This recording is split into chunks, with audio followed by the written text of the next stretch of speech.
questions that clients have asked you is probably the biggest thing, because these are questions that people are wondering about when they're looking for whatever it is that you do. So I like this, especially because not only are people asking this anyhow, I always stop talking about how you help people and just help them. Just answer those questions. Welcome to the Making Sales Social podcast, featuring the top voices in sales, marketing, and business.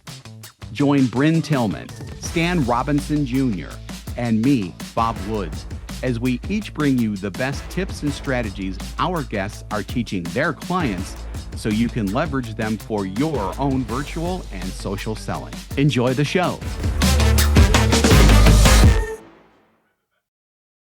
Welcome, greetings, salutations, and all that other fun stuff. It is time for Making Sales Social Live, coming to you from the Social Sales Link Virtual Studios.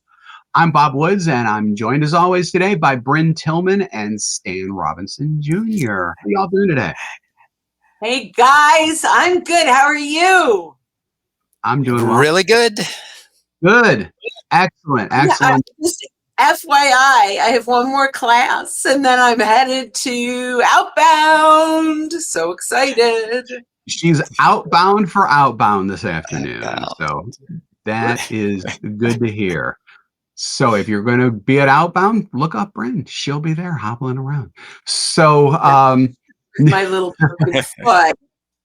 broken foot.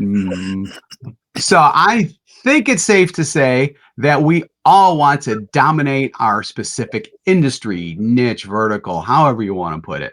The best way to do this is to become the thought leader in your industry, niche, vertical, whatever. But best doesn't mean it happens overnight or even randomly. It takes hard work. It takes commitment. That's why we're here today, to talk you through how to become that go-to person in your industry that your audience of prospects thinks of first when they're looking for answers to their question. And this is really important, right, guys? It is. My reasoning around this is, people are shopping all the time. They're looking for solutions. They're looking, and I'm saying shopping, not necessarily to buy stuff, but to learn stuff, right? They're out there looking for content and information. Often it's the content that they come across that will influence who they engage as a vendor when the time is right. And so it is absolutely essential that we are out there. Stan? Totally agree. I realize that we always use the term thought leader. If you don't picture yourself as a thought leader in this type of thing, just think about positioning yourself as a great resource for your audience. So don't get put off by the name thought leader. I love that. Love that. That's great. I mean, we often use like thought leader, and micro influencer is another term that we use as well. But just, the go-to person, I think, is I always used to say go-to guy or go-to gal. We're just saying go-to person nowadays. But we all have that one person who we call for, like, household stuff, for example. I need to call X because I'm having a problem with this. That's what you are looking for in your industry, vertical, niche, whatever you want to say. So with that, let's start at the beginning, as they say, because that's a perfect place to start. So you're sitting in front of your computer and you're like, what the heck am I going to talk about? What am I going to publish so that other people can start thinking of me as a thought leader? So picking a topic, who wants to take that one first when you got that blank screen open and you're wondering just what the heck to start writing about? Well, Stan, you go. I'm immersed in the world of Sales Navigator, and there are always new updates coming. So a lot of times it will just be what is new. What's coming in terms of technology that folks will want to be aware of as far as using the tools that we use. So that's one way of picking a topic. Awesome. Bob, what do you do? Yeah, so I kind of tap into that vein when it comes to choosing a topic to write about. I generally tap into that really rich vein of people who are already potentially looking for what I am offering. So, questions that clients have asked you is probably the biggest thing because these are questions that people are wondering about when they're looking for whatever it is that you do. So I like this, especially because not only are people asking this anyhow, I always talk about stop talking about how you help people and just help them. Just answer those questions. I mean, it's the easiest thing to do. And trust me, if you're hearing a question from one person or one prospect or whatever, there are other people who are having these same types of questions. So be sure when let me back up. When you are answering these questions, you are actually helping people because these are questions that people have. And, just go ahead and do that. It's probably one of the easiest sources to start a blog post or a LinkedIn post on. What do you think, Brent? Yeah, so I'm just going to yes and that. In today's world, in almost every meeting, we have a note taker. And from that, you're going to get a transcript. So when you're talking with all of the clients, as Bob mentioned, grab that transcript and use your favorite LLM. Some of you may be using ChatGPT or Perplexity or Claude. We're using Ask SSL, but whatever LLM that you are using now, take that transcript, put it in and say, pull out all the questions and answers from this transcript. And from that, you can grab lots of the questions. You may not have even realized in a client call all the things that were asked and answered. So having that transcript to start is awesome. I'm just going to add one more thing before we go to topic number 2. And this is going to sound like such a elementary concept, but simply go to all of your clients' profiles and look at their activity. What are they engaging on and with, and what are they sharing? Because those are topics they care about. Yeah, yeah. So now that you have a topic, you got to write the sucker. So when you're writing it, determine to yourself, what is the challenge that is linked into the topic that you have chosen. And then once you determine that, really record the clear takeaways that your audience is going to get. So in other words, don't just write the challenge and not have a solution. You got to have the solution there as well, because again, you're not talking about how you help people, you're helping people. So the clear takeaways that your audience will get is probably the key to the blog post. What else would you add to that, Brent?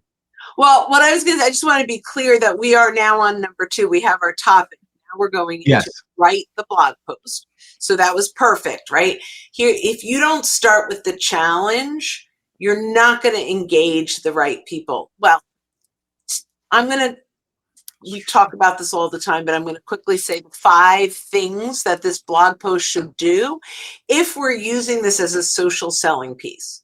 It needs to resonate with your buyer, right? So who are you engaging? Who should be reading this? Who is this going to help?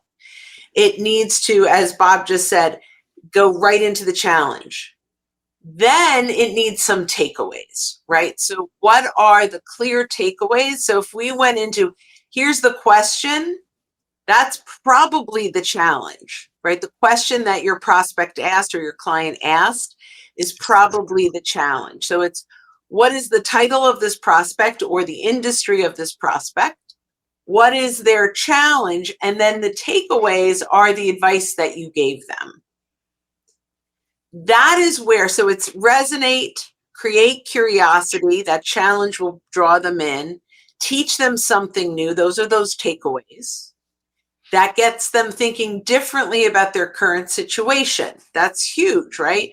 And then creates a compelling moment. So it moves them from lurker to engager. So the name of this blog post is really going to matter too. Stan, do you have any tricks with any of the LLMs or anything that you do to get a good name to a blog post? If I have an outline or a draft of the post, I may ask a ChatGPT, hey, give me 10 titles for this post and emphasize solving this particular challenge, which hopefully will be right up front at the beginning of the post. So that's essentially what I do. I'll ask ChatGPT, hey, here's a draft of a post. Here's the challenge we're trying to solve. Give me 10 options. And a lot of times you can kind of mix and match between what it comes back with. So I love that. And now we're asking Ask SSL, not just ChatGPT. Exactly. So I'm just throwing that out there. So AskSSL.ai is launching soon, which is a customized, personalized platform that will give you all of this. Yes, exactly. And then, yeah, that's excellent. So there's one other thing that I want to bring up before we go on to the next item on our agenda for today, if we're going to be formal about it, and that is decide on a call to action. So you can't just write the post and then leave them hanging, because hopefully the post is going to make them think, hey, this person really knows what they're talking about. I want to ask them more questions. So you need to decide on a call to action, whether that's download an ebook or an infographic or whatever that has more insights. It could be set up a call directly with you, just a quick 15-minute call to potentially answer whatever question that was brought up in this post, or register for a webinar, especially if the webinar goes more deeply into the question that was posed in the post. So if you have a webinar coming up, and hopefully, again, the webinar is about a problem that they are having, and you are offering insights and solutions to that, tie in the webinar to a blog post that then I don't want to say pushes the webinar, but people are probably going to have more questions based on your post. So why not answer them in that webinar? So let's use the word promotes the webinar. Promote is a much better word. I like that a lot. So, I love that. And I'm going to say one thing, we've always said webinars, but man, we do more LinkedIn Lives than almost anything else. So you can you could do this in a LinkedIn Live. You could do, here's the ultimate goal is we need to move them from lurker to engager, or from spectator to engager, right? Spectator. I was blanking on that word. Thank you. Yeah, I do all the time, but we want to, I'm still loving lurker to engager, just can't help it. But we can't start conversations with people unless we know they're there. So we need to create that call to action that Bob's talking about. We'll create the, oh, they're here. This is who's looking, who's reading, who's engaging, and that's really important. Awesome. Yep. Awesome. Next item. Create 4 to 8 images. So you're sitting there probably thinking, what kind of images am I going to create for this post? You have to remember that if you're publishing on a blog, or if you're publishing a LinkedIn article, this is a visual medium. You should have something that is eye-catching there. So specifically for either blog posts or for LinkedIn posts, you need a hero image for the blog post, something that when combined with the headline is really going to capture people's attention and have them read through the article, which is what you want. So you need that hero image. And if you're a part of a company, make sure that the hero image reflects the company branding, company colors, and all of that type of stuff. Now, that's just one type of image that you should probably create. Stan, what other ones are we talking about here? Sometimes when I'm talking about Sales Navigator, it'll just be a screenshot of the particular feature that I'm going to be talking about. So for someone who's graphically challenged like me, that's one way to do it. It still makes the point. And I'm experimenting with using some of the AI image creation tools.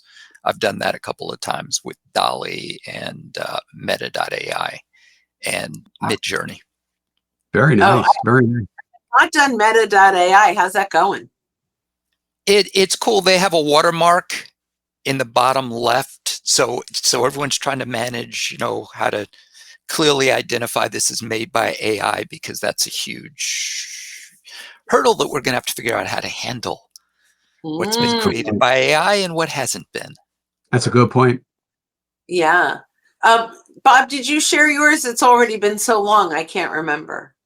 Yeah, just the hero image being for the blog post being the most important part. But one thing that I'm seeing taking off more and more is animated GIFs or animated images. Those attract attention as well. So if you have the graphic capabilities and the knowledge to do that, an animated GIF is another great way to really draw attention to an article. And by the way, if you have like a LinkedIn post or something like that, you can actually find GIFs that are in LinkedIn that are already created that you can use in posts or as in regular LinkedIn posts as well. I wouldn't necessarily use those for the blog post unless you find something that's just absolutely knockout gorgeous. But that's another way to really draw attention to what it is that you are saying. So I love that. I actually tried that this weekend and I used Canva. So I did Canva and I did videos, and I had it was just a 12-second, and it just keeps going, right? Like you in Canva, I downloaded it, and even though it's not really a GIF, I uploaded it as a video to my post, and it runs like it looks Giphy like. And I absolutely love that. The other thing is Canva has a ton of images. It's worth paying. It's not a lot of money. You're going to get a lot of images. But the one last thing that I want to mention before we move on is lifestyle images. So when Stan, Bob, and I were in Nashville last year, we had a photographer come in and take images. So when you watch like the video before, if you're watching us live, we have like this intro video, and it's all of our lives. It's like lifestyle images.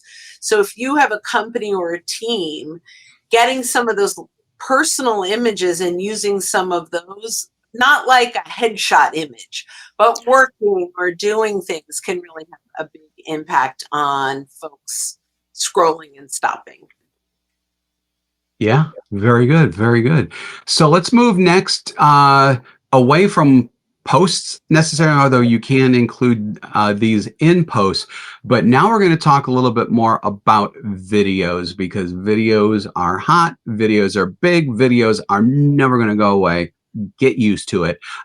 But when it's you really need to be out there with video, but you don't need to create these 8 to 10 minute long things where you think that you're going to be on camera constantly and just talking. You can do short videos, and in fact, if you're going to publish them as LinkedIn posts, you should be concentrating on 30-second to 2-minute videos. And this is especially important because LinkedIn is really pushing videos nowadays. So you really should do that. But how do you get the content for it? Use your posts to create video scripts. That's probably one of the easiest ways to create videos, is to just take them from your posts because you've already published them. Why not do a video as well? And then if you post them separately, you're getting more juice out of that idea to start with. And that's just one way to use videos. What else can you think of, Bryn?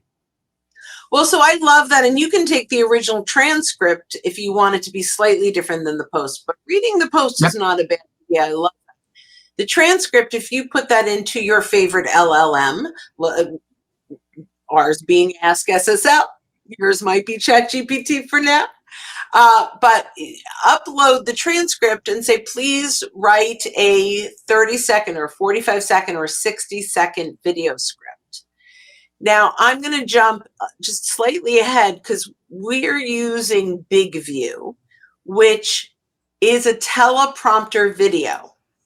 So on your phone, you can take that script and it goes into a teleprompter and you can record it, but you're reading, but it goes right under the video so it doesn't look like you're reading. And for those of you that struggle on video, this is by far the easiest way to do that. And you're getting it in vertical video, which is what LinkedIn is really emphasizing. Yeah. Yep. Anything to add there, Stan? Just what you mentioned, Bob, being able to repurpose anytime that you're on camera. So if you're doing a training, just take clips from that, or have one of your team members take clips from that and use that. And again, the vertical video as far as LinkedIn goes. Yeah, very good. Very good. So, Bren, I'm going to have you handle the next one because I always consider you to be the queen of polls. So, and we're talking specifically about LinkedIn polls here. So we're going to link in, get it, LinkedIn. We're going to link in polls and text posts together into one agenda item here, but text posts and polls still most definitely work on LinkedIn when it comes to content sharing and delivering that value that your audience or prospects wants to see. Yeah, so we have a custom prompt that helps to create the poll in LinkedIn. But if you know kind of what it takes for the poll, like for example, that it's 140 characters for the question and it's 30 characters for each of the answers, you can actually upload that transcript into your favorite LLM, large language model, and give it the parameters for a LinkedIn poll, have it write you the text, and you can create a poll specifically from your transcript. So it's very simple to do. And you may even read through the transcript and pick one of the questions and then just copy and paste the question and your answer in use that to create the poll. Or you can manually do it like we used to do in the olden days. You can just kind of look at that question and rewrite it in 140 characters. And then when you write your text above it, you could say, I was in a conversation with a client and this question came up and I'm curious what you guys think about this question, right? And then, you've got this poll out there, but it also is saying, hey, these are the conversations I'm having with clients, which will then lead a little bit closer to your solution without selling. And you can almost use that poll like a top of the funnel discovery. And this is a perfect way to move them from lurker to engager. It's a one-click vote, right? A one-click vote. So that's poll. I don't know, Stan, if you want to add to that. Just when you do create the polls, make sure you make the time to follow up on them. Share them with people that you think the poll will be relevant for, and then check and see who has responded and how they've responded. And then, if appropriate, follow up with those people as well. That's great. I love it. Yeah, and then not only just the individual follow up, but you can use the results of the poll as additional content as well. There's a So never bonus. forget that. So never bonus. forget that. I mean, you can get several pieces of really good content out of one poll. So if you've got that, blank screen thing going on in front of you and you're wondering what you're going to do something next time, go back to an older poll, see what the results were and see if you can pull something else out of it, and even put that into an Ask SSL or ChatGPT and have it generate topics for you based on the results of the poll. And maybe the poll even got some comments underneath it. You can borrow ideas from that for additional content as well. Exactly. Fantastico. I love that. So now we need to get the word out a little bit. So this is the next item on our agenda. You want to identify the people who can amplify your content, whatever form that is, because especially when it comes to the LinkedIn algorithm, the more people who are commenting, who are sharing, who are liking. All of that will help the LinkedIn algorithm to push your content out more organically to other people on LinkedIn besides these people. So this could be, you know, clients, coworkers, friends, family. If you're in specific communities that this post, video, poll, whatever you just published can help, you know, tap into all of those people and see if, you know, if they'll like it, if they'll comment on it. Hopefully they'll comment and like it, or think it's inspiring, or whatever, you know, the other icons that are underneath it that I can't think of right now, or, you know, just more interaction Man. will help boost that to others, essentially. Sorry, the little purple curious guy. Yeah, the purple. Yeah. Exactly. That's funny. That's funny. Does anybody have anything to add to that? Just briefly, you don't want to overdo it, but Bob mentioned friends. So you can give, you know, select friends a heads up Yeah. that you're publishing something that you'd really like to get their opinion on and for them to share, and then just share the link with them. Again, do it judiciously, but it is a way to amplify. I love that. I'm just going to add, we have some groups where there's no pressure to engage. I'll start to say this is not a pod. There Right. is no obligation, but there are like-minded people that often are engaging on similar content, and where you can share your content. I think our SSL has 41 people in ours, right? So we can share our content in there, and if someone in that group is inspired, they can go engage. So I have a bunch of these. I have the Women Sales Experts group. I have a JVMM group. We have global LinkedIn experts. We have US LinkedIn experts that we're all, and I'm sure you guys are in groups that I'm not in, right? And like Influencer Summit and all kinds of fun things.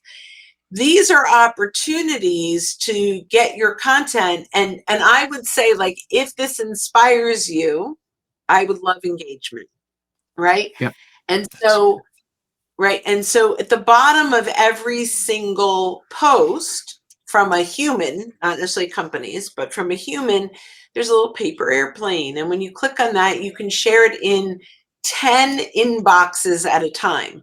But if you've got these groups and there's 40 people in one group and 20 people in another, it's not really a group. I'm going to rephrase that so that we have the right nomenclature. If you have 20 people in a joint message, and 40 people in a joint message, each one of those messages is only considered one. So if you've got these message threads with multiple people, you can actually get it in front of hundreds of people at one time. So I would just encourage that. All right. I think the next one is hashtags, which I don't want to spend a ton of time on because LinkedIn isn't spending a ton of time on hashtags. Yeah. Definitely. So just use them, basically, even though LinkedIn is, as Bryn said, not putting nearly as much emphasis on them as they used to. We could still use hashtags ourselves. So especially if you can create your own unique hashtag that when someone clicks on it and you're using it in every single post, they will have kind of a library of everything that you have filed under that hashtag. So we use SSL Insights for ours, and every single time we post something, we use that hashtag so that when someone clicks on it, they'll see all of the content that we have published using that hashtag. So I love that so much. I would add that a couple things. Make sure your company page is following that hashtag so that they can engage when you share. But also, you may have your own individual one. The company should have one as well. Yes. So, and you can use more than one. So you'll show up in the company content feed if they click through, and your own. That's great. So I wasn't going to talk a lot about hashtag, but we talked more than I thought. Yeah, a little bit more. Next, let's talk about scheduling. And Stan, why don't you go ahead and take that? Because if you don't have a schedule, you're not going to do it, basically. Oh, Yeah, I was if thinking it's about this really quickly. Is schedule it in LinkedIn's in the scheduler scheduler. in Yep. LinkedIn, but both. Yeah, both. Absolutely. So Stan, you get to pick which one Yeah. you want to talk about. Yep. Well, here I'll do it this way. Schedule engagement in your calendar with whoever responds to whatever you post. So in other words, we talk about don't post and ghost. So when you post, make sure that you have some type of tickler or reminder to check notifications or go back to the original post so that you don't miss opportunities to engage. So that's another way of thinking about scheduling, kind of part 2, so to speak. Yep. I love that. I'll just share in my mind, and then Bob, you could talk a little bit about a content schedule. But in my mind, the schedule, which I love that we have all these different perspectives, is LinkedIn now has a little clock. So if you now you have the blog post, you have your images, you have your mini videos, you have whatever these things are, you can chunkify your time and schedule like one piece of content every day in like a half hour a week. That was my thinking. But share you, because you're really good at this. Share your idea of like a content schedule. Yeah, so that's you might hear these called editorial calendars every once in a while, but if you have a schedule to where you know you're going to publish something on like Monday or Wednesday, like every single week, make sure that you are actually scheduling this. So one, it's doable for you. You don't want to overdo things and then burn out on them. But with what Bryn just said about actual scheduling, what you can do is, if you're sitting around on a Sunday afternoon, you go ahead and write 2 things, and then you can use the scheduling icon there so that, and use the functionality so that things publish when you want them to publish. So you can actually kind of combine both too if you want, which is the ultimate situation in my opinion. So I love it. I'm just going to add one quick thing before we move on, and I think we'll probably only get to 1 or 2 more. But I think to have a schedule, and this is something Jack Hubbard does. Like on Mondays, he shares a quote. On Tuesdays, he shares an insight. On Wednesdays, he shares an interview that he did with someone. And so, and I'm not sure that that's exactly the right order, but every Monday he shares the same type of content. Every Tuesday he shares. So 5 days a week, he's sharing something, but he's got like, from his content, he's creating 5 things for the week. So just thought I'd throw that out as well. I was going to say, let's just do 2 more, and then we're going to have to wrap it up because we have a training to do. So we actually need to get off the call, as they say on Zoom calls and things like that. So the next one we're going to talk about, and this one's really simple, is you got all this stuff done.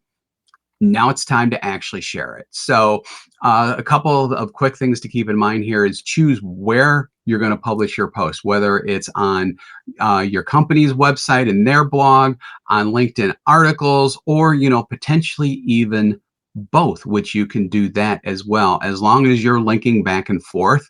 So this post also appeared on LinkedIn, and then provide the link for that, and then the same thing on your website to kind of cross back and forth, just so that you don't get hit by Google's the duplication penalty, because you don't want to have the duplicate stuff out there. So if you link back and forth, you can definitely publish to both. The other thing you have to determine, and this only applies to some people out there, is choose whether you share it on your personal timeline or your company's timeline. Now, I think that most people would want to share on their own personal timeline because, again, you are trying to be that go-to person. So that's you as opposed to your company, but there might be reasons why you want to do it on your company page. But if you do post it to your company page, make sure that you're tagging yourself within that post, and then you can even comment on the company's page as yourself in the comments section. So that's actually really cool. And then also to use appropriate hashtags. Amazing. So I think as we kind of round this out, our last one, I'd love for each of us to just say, what is our number one tip for showing up as an industry expert, a thought leader, a resource? One tip. Stan, why don't you go first? Stay focused on content that's relevant to your audience. Perfect. Bren. I would say my number one tip is use AI prompting and your transcripts to ensure that you're productive and that you're capturing your voice. Mine is going to steal from Nike, but with a little bit of a caveat. So just do it with the asterisk. Do it consistently, and part of consistently is doing it at a pace that you can keep up with. So like I said earlier, don't go all out and then just disappear. I would much rather see people go once every other week, determine that's okay, then go to once a week and then twice a week and really just kind of step up with it rather than just go all out and then disappear. Stop. Yeah, great point. Yeah, I love that. And the consistency is so important. So if you're doing like roller coaster, you're going to lose a lot of momentum. So I love just the consistency over the volume. Yes, exactly. Yeah. So with that, thank you for joining us for this episode of Making Sales Social Live. If you're with us live on LinkedIn, YouTube, or other social networks right now, we do this every week. So keep an eye out for our live sessions. If you're listening to us recorded on our podcast and you haven't subscribed already, go ahead and hit that subscribe or follow button and do the bell ringy thingy if you have that as well, so that you can access all of our previous shows and be alerted to when new ones drop. socialsaleslink.com/podcast is where we have a repository of all of our stuff, as well as through all of the other podcast platforms that we are on. Now, we do 2 shows weekly. We do this one and our Making Sales Social interview series, where we talk with leaders and experts in sales, marketing, business, and so many more other areas. So when you are out and about, be sure to make your sales social. Woo! Bye, guys. Don't miss an episode. Visit socialsaleslink.com/podcast. Leave a review down below. Tell us what you think, what you learned, and what you want to hear from us next. Register for free resources at linkedinlibrary.com. You can also listen to us on Apple Podcasts, Spotify, Stitcher, and Google Play. Visit our website, socialsaleslink.com, for more information.